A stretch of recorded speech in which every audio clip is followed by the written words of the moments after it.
Hello बच्चों, क्या हाल चाल। आ गए हैं एक और नए पीवाईक्यू डिस्कशन के लेक्चर के साथ। तो यहाँ पे अपन ने एक सवाल उठाया था, दैट इज जेई मेंस 2025 का ताजा ताजा आया हुआ सवाल है। और स्टेटमेंट बेस्ड सवाल, मैंने जैसे बोला था कि इस बार भी स्टेटमेंट बेस्ड आपको सवाल देखने को मिल सकते हैं। इनऑर्गेनिक केमिस्ट्री के पार्ट से या फिर फिजिकल केमिस्ट्री के थियोरेटिकल पार्ट से आपको स्टेटमेंट बेस्ड सवाल देखने को मिल सकते हैं। तो इनका अप्रोच अपन डेवलप करेंगे। करेक्ट स्टेटमेंट उन्होंने पूछे हैं, ठीक है sir. Yes, Tl3+ is a powerful oxidizing agent। ये स्टेटमेंट्स आप सारे एक बार पढ़ सकते हो, तब तक मैं आपके लिए वेट कर रहा हूं। यस, पढ़ लिए। तो यहाँ पे ये स्टेटमेंट से मुझे ये समझ में आ रहा है कि सर Al के बारे में बोला, Al के बारे में बताया, मतलब कॉन्सेप्ट इसका क्या है, आप क्या बोल सकते हो सर? कॉन्सेप्ट इसका क्या है सर? बोरॉन की फैमिली, दैट इज ग्रुप्स 13 की यहाँ पे चर्चा हुई है। तो यहाँ पे क्या लिखा है? Tl3+ is a powerful oxidizing agent. तो मैं आपको पहले कुछ इसके बोरॉन फैमिली के बारे में कॉन्सेप्ट बताता हूं जो बहुत इंपॉर्टेंट है। पहले लिखो बोरॉन, बैंगन, आलू, गाजर इन थैला, ठीक है सर। तो ये अपने पास आते हैं boron, aluminium, gallium, indium, thallium आपके पास आता है। Yes sir. तो अगर मैंने आपको एक सवाल पूछा कि इनकी मैक्सिमम ऑक्सीडेशन स्टेट क्या है, सर मैक्सिमम ऑक्सीडेशन स्टेट का मतलब क्या हुआ? Max oxidation state. Max oxidation state क्या होता है सर? तो यहां पे मैंने आपको इसकी मैक्स ऑक्सीडेशन स्टेट से पहले एक सवाल पूछा कि भाई इसकी जनरल इलेक्ट्रॉनिक कॉन्फ़िगरेशन कोई मुझे बता सकता है क्या? तो आपने बोला सर इसका जनरल इलेक्ट्रॉनिक कॉन्फ़िगरेशन, तो ये ग्रुप 13 का से मेंबर है, तो उसका जनरल इलेक्ट्रॉनिक कॉन्फ़िगरेशन होगा NS2np1। तो मैंने कहा बिल्कुल सही है। तो मैक्सिमम ऑक्सीडेशन स्टेट क्या होगी सर? मैक्सिमम ऑक्सीडेशन स्टेट अगर आपको किसी भी निकालने का है इसमें, तो जो बॉन्डिंग में पार्टिसिपेट करेंगे मैक्स नंबर्स, तो यहाँ पे वैलेंस शेल ये एन वाला, that is the valence shell या फिर अल्टीमेट शेल। तो इसमें अपन ने कितने इलेक्ट्रॉन्स रखे सर? 2+1। तो यहाँ पे 3 इसकी मैक्सिमम ऑक्सीडेशन स्टेट आई। इस फैमिली की जो है मैक्सिमम ऑक्सीडेशन स्टेट कितनी आई? 3। या फिर आप इसे कैसे समझ सकते हो कि सर मैक्सिमम ऑक्सीडेशन स्टेट के लिए हमने ये पढ़ा है कि जो ग्रुप नंबर है -10 कर दीजिए तो मैक्सिमम ऑक्सीडेशन स्टेट आ जाएगी। तो वैसे भी कर सकते हो, और कंसेप्चुअल भी आपका पहले जनरल इलेक्ट्रॉनिक कॉन्फ़िगरेशन लिखो और उसमें एस के जो इलेक्ट्रॉन्स है और पी के जो इलेक्ट्रॉन्स है उन्हें ऐड कर दो, तो वो आपका मैक्स ऑक्सीडेशन स्टेट आ जाएगा। Yes sir. तो मैक्स ऑक्सीडेशन स्टेट मतलब +3 ये शो कर सकते हैं। Yes sir. तो यहां पे कॉन्सेप्ट आता है that is inert pair effect. Inert pair effect क्या होता है? यहां पे एक बार देखना, बहुत इंपॉर्टेंट कॉन्सेप्ट है। इनर्ट पेयर इफेक्ट आपके बहुत सारे ग्रुप्स में काम आएगा, ना कि बोरॉन फैमिली में। बोरॉन फैमिली में लगता है एल्यूमिनियम, सॉरी बोरॉन फैमिली में लगता है, कार्बन फैमिली में लगता है, साथ ही साथ आपका नाइट्रोजन फैमिली में भी इनर्ट पेयर इफेक्ट लगता है। Yes sir. तो पहले उसके बारे में थोड़ा एक ब्रीफ डिस्कशन ले ले। इनर्ट पेयर इफेक्ट, पहले नाम से समझो इनर्ट पेयर इफेक्ट क्या होता है। सर इनर्ट पेयर मतलब एक पेयर इनर्ट हो गया। पेयर में कितने इलेक्ट्रॉन्स होते हैं सर? 2 इलेक्ट्रॉन्स, एक जोड़ी इलेक्ट्रॉन्स होते हैं, 2 इलेक्ट्रॉन्स। इनर्ट का मतलब क्या है?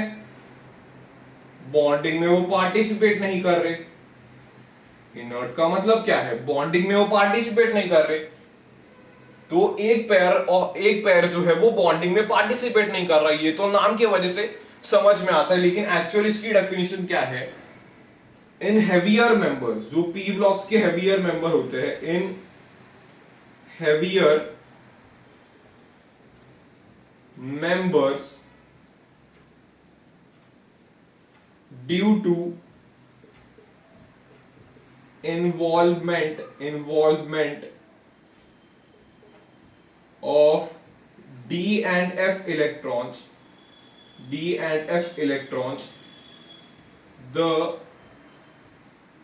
NS2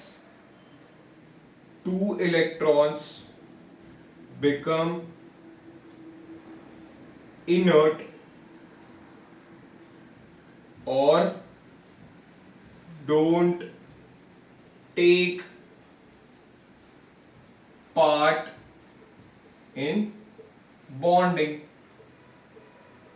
तो यहां पे मैंने शॉर्ट में क्या लिखा है, जो हेवियर मेटल्स होता है, जैसे आप नीचे जाओगे, हेवियर मेंबर्स जैसे आप नीचे जाओगे तो सर वैसे डी एंड एफ इलेक्ट्रॉन्स आते रहेंगे।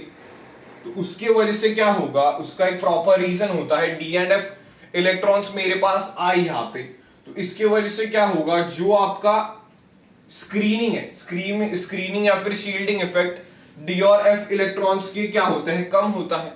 तो इसलिए जो न्यूक्लियस है वो उसका इफेक्टिव न्यूक्लियर चार्ज बढ़ जाता है और वो NS2 के इलेक्ट्रॉन्स को टाइटली पकड़ लेता है, क्योंकि NS2 का NS ऑर्बिटल कैसे होता है, स्फेरिकल होता है, तो उससे न्यूक्लियस जो है वो अपने तरफ पकड़ लेता है। क्यों सर, क्योंकि डी एंड एफ इलेक्ट्रॉन्स आ गए ना, डी एंड एफ इलेक्ट्रॉन्स आ गए, तो आपने पढ़ा है कि सर डी एंड एफ आ गए तो स्क्रीनिंग इफेक्ट कम हुआ, शील्डिंग इफेक्ट कम हुआ, मतलब इफेक्टिव न्यूक्लियर चार्ज बढ़ा। इफेक्टिव न्यूक्लियर चार्ज बढ़ा मतलब एस के जो इलेक्ट्रॉन्स है वो न्यूक्लियस ने अपने तरफ ले लिए, तो इसलिए वो पैर इनर्ट बन गया, मतलब वो अभी बॉन्डिंग में पार्टिसिपेट नहीं करेगा क्योंकि न्यूक्लियस का उस पर टाइट होल्ड है। यस सर, न्यूक्लियस का उस पर टाइट होल्ड है, ठीक है। तो ये इनर्ट बन गया, ये पैर इनर्ट बन गया, तो अभी ऑक्सीडेशन स्टेट क्या बदल गई, अभी ये पार्टिसिपेट नहीं कर रहा, तो अभी मैक्स ऑक्सीडेशन स्टेट -2 हो गई।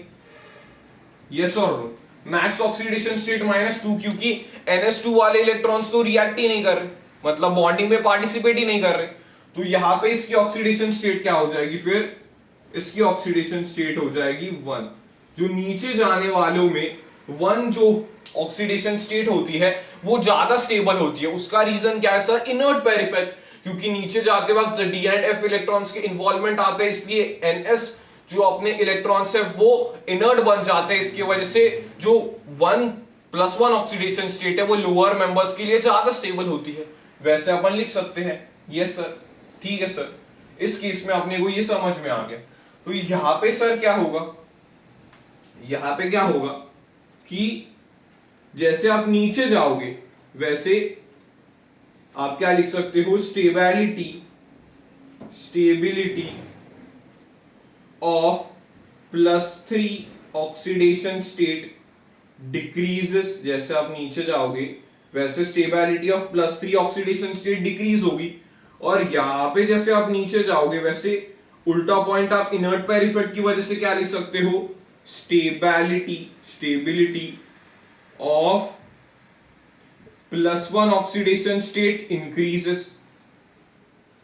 ठीक है, समझ में आ गया, इनर्ट पेयर इफेक्ट मैंने यहां पे एक्सप्लेन कर दिया है, inert pair effect. Yes sir, तो यहां पे आपके पास क्या है कि कौन से सर +3 और +1 शो कर सकते हैं। तो जो गैलियम +3 भी शो कर सकता है और +1 भी शो कर सकता है। जो इंडियम होता है वो भी +3 भी शो कर सकता है और इंडियम का +1 भी शो कर सकता है। थैलियम होता है वो +3 भी शो कर सकता है और +1 भी शो कर सकता है। तो इनमें आपको पूछेंगे कि स्टेबल कौन सा है, गैलियम का +3 स्टेबल होता है क्या, गैलियम का +1 स्टेबल होता है, इंडियम का +3 स्टेबल होता है क्या, इंडियम का +1 स्टेबल होता है, वो सवाल आपको पूछ सकते हैं। तो मैं बताता हूं, गैलियम का +3 ज्यादा स्टेबल होता है, इंडियम का भी +3 ज्यादा स्टेबल होता है, लेकिन थैलियम का जो है वो +1 ज्यादा स्टेबल होता है, +3 से ज्यादा स्टेबल होता है। ठीक है, समझ में आ गया कॉन्सेप्ट। यस सर, समझ में आ गया। जो हेवियर मेंबर्स होते हैं पी ब्लॉक में, उनमें डी और एफ इलेक्ट्रॉन्स की आने की वजह से उनके वजह से अपना पहली बात तो शील्डिंग इफेक्ट कम होगा, तो इफेक्टिव न्यूक्लियर चार्ज बढ़ेगा। इफेक्टिव न्यूक्लियर चार्ज की वजह से जो NS के जो इलेक्ट्रॉन्स है वो इनर्ट बन जाएंगे, दैट इज वो बॉन्डिंग में पार्टिसिपेट नहीं करेंगे, और एक वैसी ऑक्सीडेशन स्टेट स्टेबल होगी जिसकी मैक्स -2, मतलब अपन ने S इलेक्ट्रॉन्स को कंसिडर में ही नहीं किया, जैसे इस केस में 1 अपनाया था। ठीक है, तो gallium 3+ is more stable then gallium +1, indium 3+ is more stable than indium plus, and thallium का +1 is more stable than thallium का +3। यस सर, समझ में आ गया। ठीक है, तो यहाँ पे आपको पहला स्टेटमेंट सर अपन पढ़ते हैं, थैलियम का +3 is a powerful oxidizing agent. अभी ऐसे सवाल सर कैसे सॉल्व करें, तो यहां पे देखो सर, थैलियम का +3 ऑक्सीडेशन स्टेट है सर, लेकिन स्टेबल फॉर्म क्या है, थैलियम का +1। सर आपको कैसे पता चला कि थैलियम +1 स्टेबल है, भाई यहां से पता चला। यस सर, तो जो +3 ऑक्सीडेशन स्टेट है वो +1 में कन्वर्ट होना चाहेगा सर, +1 में कन्वर्ट होना चाहेगा मतलब वो क्या करेगा, इलेक्ट्रॉन्स को खाएगा। इलेक्ट्रॉन्स को खा रहा है मतलब क्या हो रहा है, खुद रिड्यूस हो रहा है, मतलब दूसरों को क्या करेगा, ऑक्सीडाइज करेगा, तो ऑक्सीडाइजिंग एजेंट है सर, बिल्कुल सही है। तो Tl+3 क्या हुआ, Tl+3 क्या हुआ, एक ऑक्सीडाइजिंग एजेंट हुआ क्योंकि खुद रिड्यूस हो रहा है +1 में। यस सर, तो ये स्टेटमेंट बिल्कुल सही है। Yes sir, Al3+ does not get easily reduced। अभी आपको उल्टा क्वेश्चन पूछ दिया, Al में तो सर प्लस एक ही ऑक्सीडेशन स्टेट आती है, यहां पे देखना Al की तो बस एक ही ऑक्सीडेशन स्टेट होती है +3, तो +3 उसकी स्टेबल ऑक्सीडेशन स्टेट है, तो स्टेबल से कुछ भी करोगे तो होगा नहीं। देखो स्टेबल में कुछ भी करोगे तो होगा नहीं, तो यहाँ पे क्या कर रहे हैं, डज नॉट गेट रिड्यूस, मतलब इसकी कम ऑक्सीडेशन स्टेट करोगे तो होगा नहीं, कि भाई स्टेबिलिटी पे ही तो चाहिए ना, आप कौन सा भी स्पीशीज स्टेबिलिटी की तरफ जाता है, तो अगर ये स्टेबल नहीं होता तो अपन सोच सकते थे, लेकिन ये खुद ही स्टेबल है, तो सही बात है कि वो इजीली रिड्यूस नहीं होगा। यस सर, तो ये स्टेटमेंट भी सही हो गई। ठीक है, both Al3+ and Tl3+ are very stable in solution। Sir Al3+ की तो बात सही है, यहां तक सही बोला उसने, Al3+ सॉल्यूशन में स्टेबल है क्योंकि उसकी स्टेबल ऑक्सीडेशन स्टेट ही है ये, लेकिन Tl3+ तो सर +1 में स्टेबल होता है, वो जल्दी से देखेगा कि वो क्या पे कभी +1 में कन्वर्ट हो जाऊं, तो ये स्टेबल नहीं है, यहां पे वो हार गया। Yes sir, Tl+1 is more stable then Tl+3। Sir ये तो हमने यहाँ पे इनर्ट पेयर इफेक्ट से सीखा था, लास्ट वाले पे बहुत ज्यादा इनर्ट पेयर इफेक्ट लग गया, तो Tl+1 is more stable then Tl+3, और वही सवाल यहाँ पे कॉपी पेस्ट, तो ये सही है। Al3+ and Tl+ are stable, ये भी सही स्टेटमेंट है। तो आप देख सकते हो स्टेबिलिटी के कॉन्सेप्ट के ऊपर जो मैंने आपको ये बताया इनर्ट पेयर के ऊपर, पहले मैंने आपको एक्सप्लेन किया इनर्ट पेयर इफेक्ट, उसके बाद बताया कि कौन से स्टेबल ऑक्सीडेशन स्टेट्स है। अगर आप पूछोगे सर एल्यूमिनियम के लिए आपने बताया नहीं स्टेबल कौन सा है, तो उनमें तो +3 एग्जिस्ट करेगा ना, उनमें +1 एग्जिस्ट नहीं करेगा, तो वहां पे Al3+ ही तो सबसे ज्यादा स्टेबल होगा।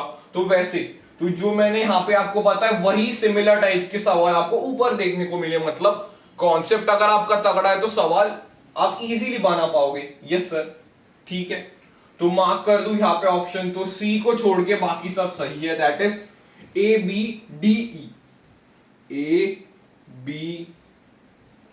D E। ठीक है, तो ये सवाल अपना कंप्लीट हो गया।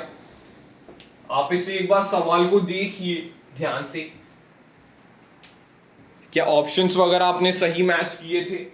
यस सर, ऑप्शंस वगैरह हमारे यही थे, तो भाई तुझे अच्छा कॉन्सेप्ट समझ में आ चुका है। तो यहाँ पे बस अपन ने क्या डिस्कस किया, इनर्ट पेयर इफेक्ट के बारे में, बोरॉन फैमिली का जो भी इनर्ट पेयर इफेक्ट है उसके बारे में अपन ने डिस्कस किया, और साथ ही साथ अपन ने देखा कि भाई स्टेबिलिटी अपनी कैसी आती है। इनर्ट पेयर इफेक्ट मतलब अगेन आपको रिपीट कर रहा हूं क्योंकि कार्बन फैमिली और नाइट्रोजन फैमिली में भी ये आता है, ड्यू टू हेवियर मेंबर्स में involvement of D and F electrons की वजह से, जो उसके वजह से स्क्रीनिंग इफेक्ट जो कम होता है उसकी वजह से जेड इफेक्टिव बढ़ता है, तो एनएस के जो इलेक्ट्रॉन्स होते हैं वो आपके इनर्ट हो जाते हैं, मतलब वो बॉन्ड फॉर्मेशन में पार्टिसिपेट नहीं करते। यस सर, इसके वजह से मैक्स -2 वाली ऑक्सीडेशन स्टेट स्टेबल होती है, तो +1 ऑक्सीडेशन स्टेट की स्टेबिलिटी नीचे जाते वक्त बढ़ेगी, +3 ऑक्सीडेशन की स्टेबिलिटी नीचे जाते वक्त घटेगी, और Tl+1 is more stable then Tl+3 inert pair effect की वजह से, और गैलियम+3 ज्यादा स्टेबल होता है गैलियम+1 से, इंडियम+3 ज्यादा स्टेबल होता है इंडियम+1 से। तो ये बेटा अपन ने पूरा कवर कर दिया है PYQ को डिस्कस करके, और एक इंपॉर्टेंट कॉन्सेप्ट आपका रिवाइज हो गया है।